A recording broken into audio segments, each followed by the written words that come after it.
Welcome back. Now, let's take some of the emails, sent in by our viewers. This one is from David Olaoye from Abuja. He says, one of the greatest disadvantages of low turnout in election is the challenge of migration. INEC should make PVC relocation electronic. The process is difficult to vote when you relocate. Mr. Arigbabu. Yes, I'm sure that's part of where we will be getting to, because if you have an ATM card, you have a bank in Lagos, you can use your ATM even outside of the country.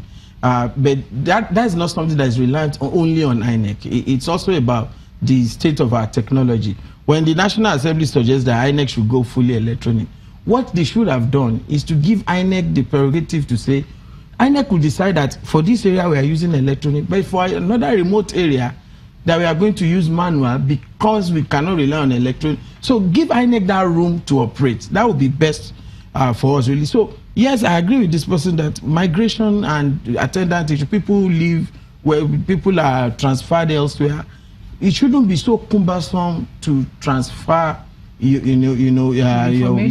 information. So, but I believe that we're going to get there eventually. Like I said, it's not just about INEC. It's also about telecoms system in Nigeria. Okay, Mr. Nwagu, that you are of the group partnering with INEC for electoral reforms. Do you think making transfer of voters' data from one location to the other electronic, do you think it will help to boost the voters' interest? Absolutely, it will.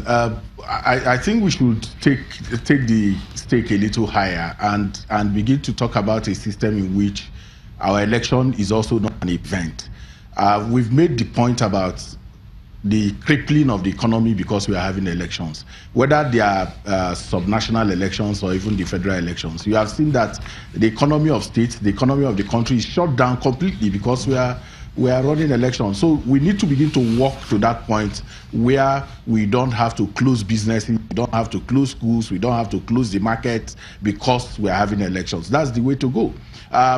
Part of the challenge is that you can't move on election day. So if you are in Abule Egba and you walk in you registered somewhere you walk in the island and you registered in you live in Abule Egba and you registered in the island, you can't move on election day because you have shut down transportation.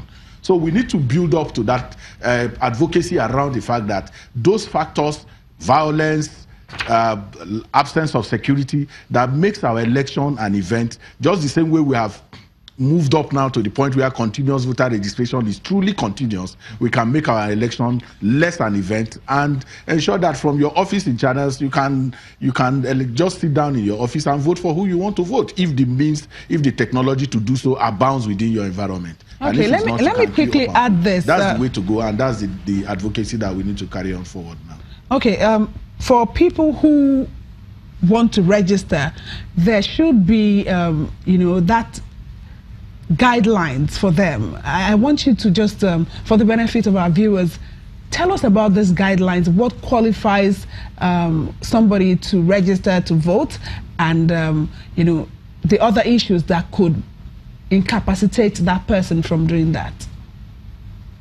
The first thing is that, like the current one that is going on, it is not an all-comers affair.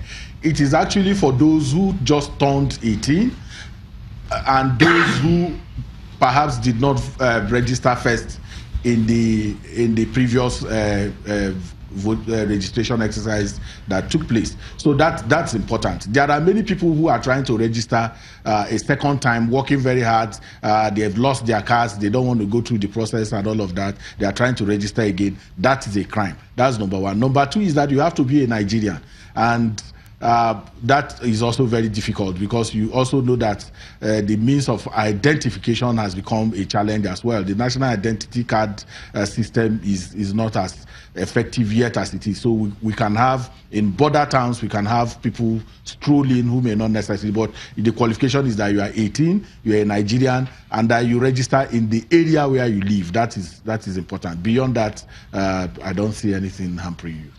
Okay, let's take this mail from Kayode in Port Harcourt. He says, I agree that we must make efforts to get registered, but what I don't agree is that no matter the inefficiency in the process, we should still persist. The reality is that we don't have all the time in the world for this.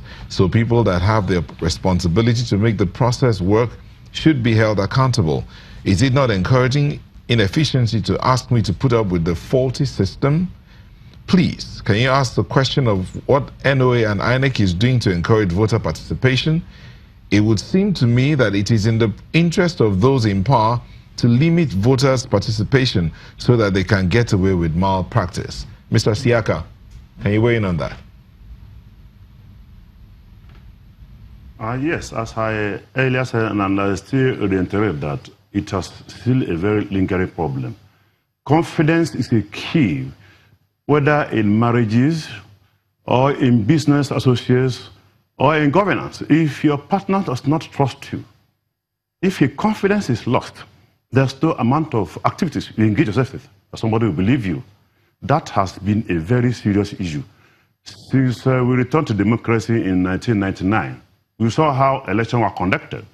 People took time, went to the street, stood there for roughly 3 hours, rather. And the scorching sun believed that after his or her vote, the right person will be declared. What happened? Some areas, elections are still going on, and they will declare somebody in Abuja. Well, actually, we have that on record. We know that. So that is a very serious issue.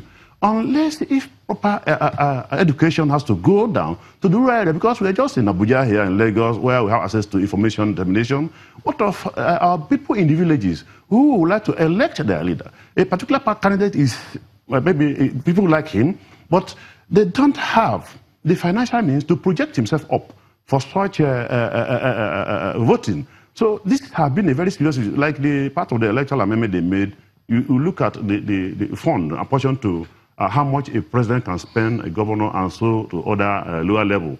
It's still not encouraging. But for instance, like I sit down here, I may have interest to contest for an election at any post, at any level, at any time. And I don't have the means. But my people so desire me to go and represent them somewhere. But how will I make that happen? Because a barrier has been set for me. So unless if this area has to even look at, honestly, we are going nowhere.